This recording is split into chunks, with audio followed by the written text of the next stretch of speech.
আসসালামু আলাইকুম রহমতুল্লাহি ওবরকাতুহু। সম্মানিত দর্শক, বাংলাদেশের রাজনীতি জটিল থেকে জটিলতা হচ্ছে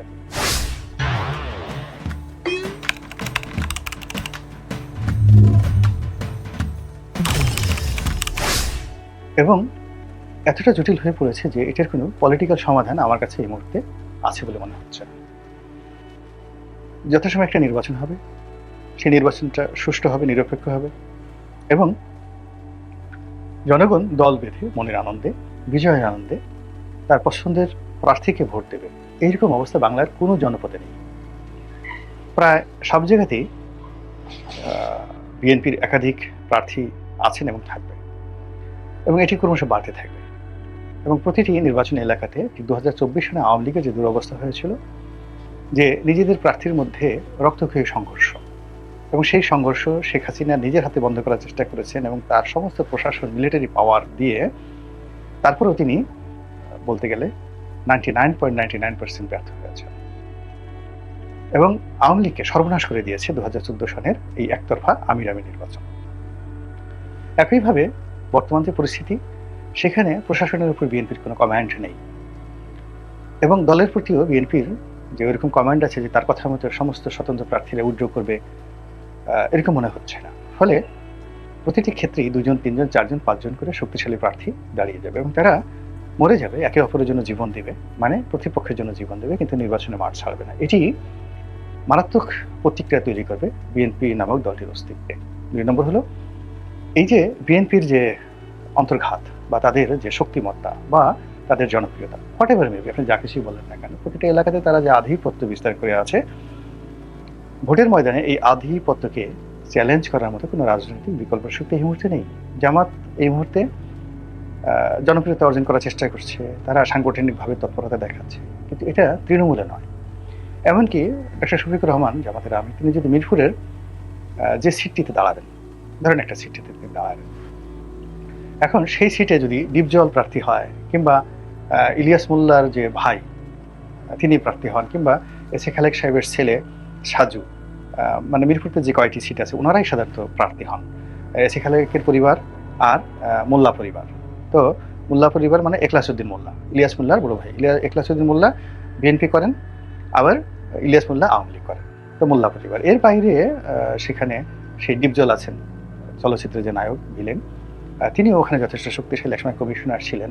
তো এই 3জন মানুষকে, অর্থাৎ সাজু সাহেবকে, অর্থাৎ এস এ খালেক সাহেবের ছেলে সাজু সাহেব কিংবা তার বড় ভাই মহসিন তো এখন আসবে না, সাজুই হয়তো ইলেকশন করবেন।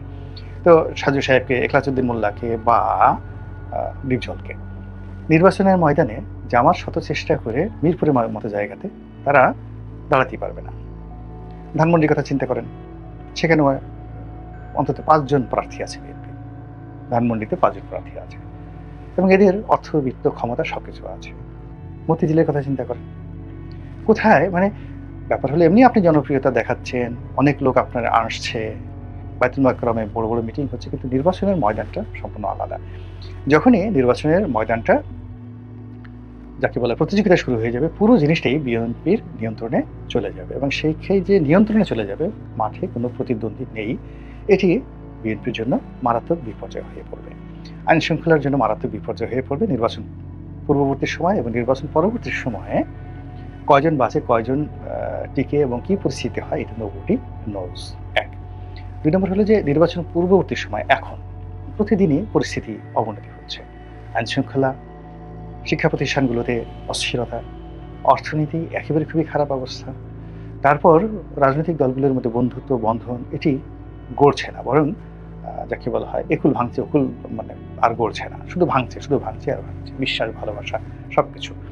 এবং আমরা প্রথম দিকে যেটা মনে করেছিলাম যে ইসলামিক দলগুলো সব এক হয়ে যাবে, অর্থাৎ জামাত, হেফাজত, চরমোনাই সব এক হয়ে যাবে, কিন্তু এখনো পর্যন্ত তারা মৌখিকভাবে কথাবার্তা বলছে, দেখা সাক্ষাৎ করছে, কিন্তু এক হওয়ার মতো কোনো ঘটনা ঘটেনি। তো এই অবস্থাতে যেটা হলো যে ডক্টর মোহাম্মদ ইউনূস আমাদেরকে সুযোগ দিয়েছেন কথা বলার জন্য, বলছেন, আমরা বলছি, লিখছি, কেউ কেউ হয়তো ভয়ে সেলফ সেন্সার্ড হচ্ছেন তাদের নিজেদের দুর্বলতার কারণে, দুর্নীতির কারণে, কিন্তু কোনো একটা মহল থেকে আজ পর্যন্ত কোনো পত্রিকাতে টেলিফোন আসছে বা কোনো ব্যক্তির কাছে ফোন আসছে আমরা এখন পর্যন্ত দেখছি না, সেই অনুভবই করি না। আমরা কিন্তু আমাদের মতো করে সমালোচনা করে যাচ্ছি। ইভেন আমরা অনেকেই খুব নির্মমভাবে বাংলাদেশে বসে সমন্বয়কদের সমালোচনা করছি, তাদেরকে বাচ্চা বুচ্চা বলে যাচ্ছে তাই বলছি, কিন্তু কোনো সমন্বয়করা কারোর সঙ্গে বেয়াদবি করেছেন, কারোর সঙ্গে অপমান করেছেন, এটা আমরা এখনো শুনিনি। তারা হয়তো অনেকেই মব জাস্টিস করেছেন, এ ধরনের অভিযোগ আসছে, তো এটি নিয়ে সমালোচনা হচ্ছে, কিন্তু তাদের সমালোচনা করার কারণে কাউকে আক্রমণের শিকার হতে হয়েছে এই ঘটনা কিন্তু আমরা দেখিনি। কিন্তু যদি সামরিক শাসন আসে, আপনি একটা উফ শব্দ করতে পারবেন না, একটা উফ শব্দ করতে পারবেন না, এবং সেই অবস্থার কিন্তু এখন তৈরি হয়ে গেছে। মানে এখন আমরা রাজনৈতিক অবস্থাটাকে এত জটিল করে ফেলেছি, এই জটিল অবস্থা থেকে বের হওয়ার জন্য আসলে সামরিক শাসন ছাড়া কোনো বিকল্প নেই। আর আরেকটা বিকল্প আছে, আনকন্ডিশনালি সমস্ত রাজনৈতিক দলগুলো ডক্টর মোহাম্মদ ইউনূস সাহেবকে সমর্থন দিতে হবে এবং সাহায্যের হাত বাড়াতে হবে। ২ নম্বর হলো তাদের সাথে যত মতদ্বৈততা আছে এটি দূর করতে হবে আনকন্ডিশনালি, কোনো রকম তর্ক বিতর্ক ছাড়া। সে যদি বলে আমি ৫ বছর থাকবো, থাকবে ৫ বছর, কিন্তু টু শব্দ করতে পারবে না। আর দ্বিতীয় বিকল্প হলো যে এখন যেভাবে চলছে, যদি ডক্টর মোহাম্মদ ইউনূস চলে যান বা তাকে যদি বাদ দিয়ে দেওয়া হয় বা তার বিরুদ্ধে যদি যারা রাজনৈতিক শক্তি আছে তারা যদি ঐক্যবদ্ধ থাকে, সামরিক শাসন একেবারে confirm, there is no way, no alternative way. এখন প্রশ্ন হলো যে যদি সামরিক শাসন আসে তাহলে আমাদের রাজনৈতিক কী পরিস্থিতি হবে? প্রথমত সবচেয়ে বেশি ক্ষতিগ্রস্ত হবে বিএনপি। এর কারণ হলো সামরিক বাহিনীর সাথে বিরোধের কারণে বিএনপির জামানাতে 111 তৈরি হয়েছে এবং তৎকালীন সেনা কর্মকর্তারা বংশ পরম্পরায় বিএনপির যে ক্ষতি করেছে, সেই বেগম জিয়ার বাড়ি ভাঙা, তাকে জেলে নেওয়া, তারেক রহমান সাহেবকে সেই পেটানো, সেই ফ্যানের সাথে টানিয়ে পেটানো, তার মেরুদণ্ড ভেঙে দেওয়া, যে সকল কথা আমরা শুনেছি, এগুলো সব তো পুলিশ করেনি বা অন্য কেউ করেনি। এটা 111-এর সময় বড় বড় কাজগুলো হয়েছে। তো এই কাজগুলোর যে কারণে সেনাবাহিনীর সঙ্গে যাকে বলা হয় বিএনপির একটা দূরত্ব আছে, এতে অস্বীকার করার কোনো উপায় নেই। তো ওই জায়গাটা পলিটিক্যালি রিজলভ এখনো হয়নি এবং হওয়ার কোনো সম্ভাবনাও নেই। তো যাই হোক, এখন যেটা বলছিলাম যে আবার অন্যদিকে দেখেন আওয়ামী লীগের পরে আসছি, সেটা হলো যে যদি এই অবস্থাতে সেনাবাহিনী ক্ষমতা এসে যায় বা মার্শাল্লাহ হয়ে যায়, তাদের প্রথম যে স্টিম রোলারটা এটি বিএনপির উপর আসবে। এখন বিএনপির শীর্ষ নেতা তারা তো দুজনই দেশের বাইরে আছে। বাংলাদেশে যারা আছেন, ধরুন মির্জা ফখরুল সাহেব ভদ্রলোক মানুষ, তার কিছুই হবে না, গয়েশ্বর বাবুরও কিছু হবে না, কিন্তু যাদের বিরুদ্ধে দুর্নীতির অভিযোগ আছে এবং ফটাফট করে যাদের দুর্নীতির মামলাগুলো নিষ্পত্তি হয়ে গেছে, ওগুলো আবার চালু হয়ে যাবে। যাদের বিরুদ্ধে সন্ত্রাসের অভিযোগ আছে আবার চালু হয়ে যাবে। আবার এই গত 5 মাসে যাদের বিরুদ্ধে চাঁদাবাজি থেকে শুরু করে দখল ইত্যাদি যে অভিযোগগুলো হয়েছে, তাদেরকে রীতিমতো বাঁশ ডলা দেওয়া হবে এবং চারিদিকে শুধু দেখবেন শুধু কান্নাকাটি, রীতিমতো কান্নাকাটি। এবং সেই কান্নাকাটিতে বিএনপি নামক যে দলটি কি বিপদের মধ্যে পড়বে, এটি সামরিক শাসন মানে এর সেটা না খেয়ে থাকা ভালো, এর চেয়ে ডক্টর ইউনূসের অধীনে 100 বছর থাকা ভালো, এর চেয়ে আবারও যদি শেখ হাসিনা এসে আরও 10 বছর শাসন করে তবুও ভালো, কিন্তু সামরিক শাসন মোটামুটি বিএনপিকে একেবারে মাটির সঙ্গে মিশিয়ে দেবে। এটা হলো আমার অ্যাসেসমেন্ট। এখন বিএনপিটাকে কীভাবে নেবে বা না নেবে তার ব্যাপার। দ্বিতীয়ত, বিএনপি এই অবস্থার প্রেক্ষিতে যদি সামরিক শাসন আসে, জামাতের জন্য পুয়া মারব, সেটা 2 বছর থাকুক, 5 বছর থাকুক, 10 বছর থাকুক, জামাত কখনোই সামরিক শাসনকে তারা মানে যাকে বলা হয় ডিসকপারেশন করবে না, কোঅপারেশন করবে। এর কারণ হলো জামাত এখনো পর্যন্ত 300 আসনে প্রার্থী দিয়ে 200 আসন নিয়ে বিজয়ী হবে ওইরকম পরিস্থিতির সৃষ্টি হয়নি। ফলে নির্বাচন নিয়ে তাদের কোনো তাড়াহুড়ো নেই। তারা একটা পরিবেশ চাচ্ছে, পরিস্থিতি চাচ্ছে যেখানে নিরাপদে তারা ওয়াজ করতে পারবে, তাদের কর্মী সমর্থক বাড়াতে পারবে, তাদের রাজনৈতিক কর্মকাণ্ড চালাতে পারবে, তাদের অর্থনৈতিক যে ক্ষতি শেখ হাসিনার জমানাতে হয়েছে এগুলো পোষাতে পারবে, এবং এইটুক নিশ্চয়তা সেনাবাহিনী তাদেরকে দিতে বাধ্য হবে। এবং তাদের তো সেনাবাহিনীর তো আসলে রাজনৈতিক উইংস দরকার। সেই উইংসে জামাত এবং সেনাবাহিনীর মধ্যে সবচেয়ে একটা দহরম মহরম সম্পর্ক হয়ে যাবে, প্রেম ভালোবাসার সম্পর্ক হয়ে যাবে। তো এখন জামাতের যারা নেতৃবৃন্দ রয়েছেন, আপনি তাদের সবাইকে দেখবেন যে কত বড় হয়ে গেছে এক একজনে। এমনকি অনেকে দেখবেন যে মন্ত্রী মিনিস্টার হয়ে গেছেন। জামাত মাইন্ডের যে সকল সচিব, যে সকল মিলিটারি কর্মকর্তা রয়েছেন, তারা মন্ত্রী মিনিস্টার হয়ে যাবেন সামরিক শাসনের জামানাতে।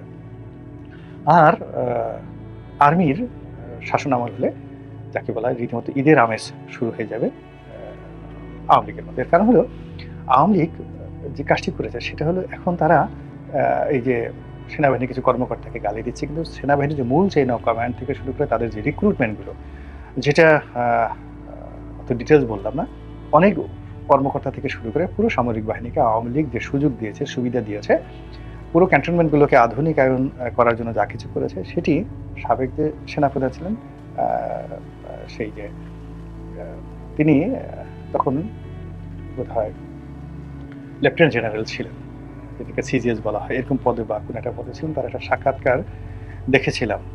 তিনি বলেছিলেন যে শেখ হাসিনার কি দয়া, আমাদেরকে তিনি 3 বেলা খেতে দিচ্ছেন, আগের কোনো আমলে আমাদেরকে ঠিকমতো খেতে দেওয়া হতো না। মানে সেনাবাহিনী নিয়ম হলো 2 বেলা রুটি খেতে হবে, 1 বেলা ভাত খাবে। তো শেখ হাসিনা এসে নিয়ম করে দিয়েছেন যে 3 বেলা এখন থেকে আপনার ইচ্ছে করলে ভাত খেতে পারেন। 2 নম্বর হলো যে বেল্ট পরতে হবে, পেট যেন না বাড়ে। তো এটাও শেখ হাসিনা শিথিল করে দিয়েছিলেন।